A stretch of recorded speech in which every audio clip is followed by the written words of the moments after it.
Dad, Jackie, and Me. Written by Myron Olberg, illustrated by Colin Bootman. My ear was glued to the radio like every other ear in Brooklyn. It was opening day 1947, and every kid in Brooklyn knew this was our year. The Dodgers were going to go all the way. We had Jackie Robinson, the first Negro player in Major League Baseball. As I listened to the game, the minutes melted into hours. The innings folded one into another. I could see it all in my mind's eye, pitch after pitch, swing after swing. I dreamed of the day I could see it all for myself. Our neighborhood was only a short subway ride from Ebbets Field, home of the Dodgers and their new first baseman. I loved baseball.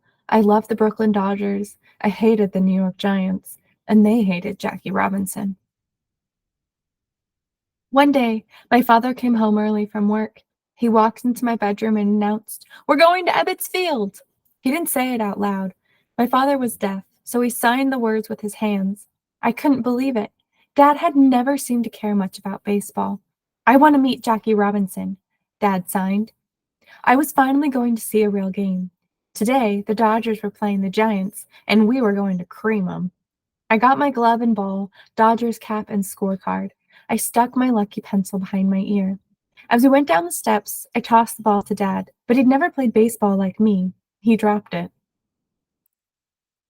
I couldn't wait to get to the ballpark, but the whole ride I kept thinking, there's no way Dad can meet Jackie Robinson. Besides, Jackie doesn't know sign language. How would they talk to each other? The line to get into Ebbets Field snaked around Sullivan Place and up to Bedford Avenue. My dad let me hold my ticket. I clutched it for dear life. Finally, we were through the turnstile. My dad held my hand as we moved with the rest of the crowd through the gloomy underbelly of the stadium, up the dark ramp. Then we tumbled into bright sunlight. I shut my eyes against the glare. When I opened them again, my breath caught in my throat. I had never seen anything so perfect as the inside of Ebbets Field. There, laid out at my feet, was the emerald green field, each blade of grass reflecting the light from the afternoon sun. The angles of the field were sharply marked in two lines of white chalk. The dirt-based paths formed a perfect diamond carpet, dotted with fat canvas bags at each base and a black rubber plate at home. I knew if I lived to be 100, I would never again see a sight so beautiful. "Hey, peanuts! Hey, hot dogs! Get 'em while they're hot!" Dad and I sat on the right field line, right behind first base, Jackie's position. The Dodgers symphony was marching up and down the aisles, playing "The Worms Crawl In, the Worms Crawl Out." The music was ear-splitting. Dad couldn't hear it, but he laughed along with everyone else at the sight of the raggedy band's tattered clothes, cowbells, and whistles. When the game started and Jackie ran out on the field, Dad yelled real loud, "Jackie! Jackie! Jackie!" Only it didn't come out that way. It sounded like, "Augie! Augie! Augie!" Since my dad couldn't hear, he had no way of knowing what the words should sound like. Everyone looked at my dad. I looked at my shoes. As Jackie stood at first base, the Giants began hooting and hollering. They called Jackie names, horrible names. "What are they saying?" Dad asked. "Bad things," I said. "Tell me."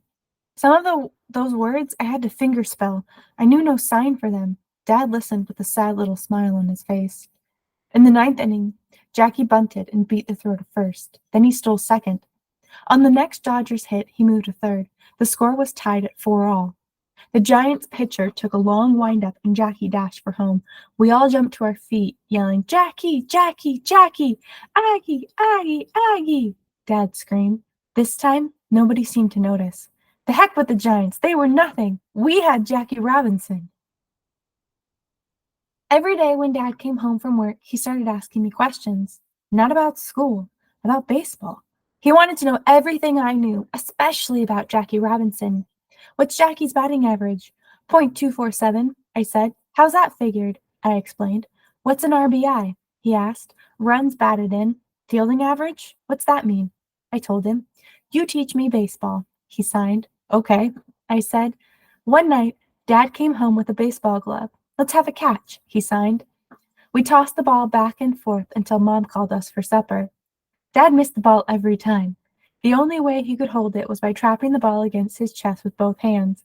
That had to hurt, but Dad just smiled. Jackie never drops the ball, he signed. He catches it with one hand, not like me. All that week we practiced. Dad dropped the ball most every time, even when I threw it underhand. Throw it regular, Dad said. Dad and I kept going to games whenever we could. Every time Jackie came out to his position, Dad chanted right along with the crowd, Aggie, Aggie, Aggie. Jackie never looked over at us. He just stared down the line at the next hitter.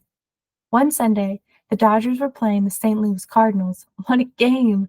Our pitcher had a no-hitter going. And then it happened. On a simple grounder that he knew he couldn't beat, a Cardinal player crossed first base and spiked Jackie on purpose. 52,000 eyes popped. 26,000 jaws dropped. 26,000 tongues were stilled. Then, in that awful silence, my father jumped to his feet.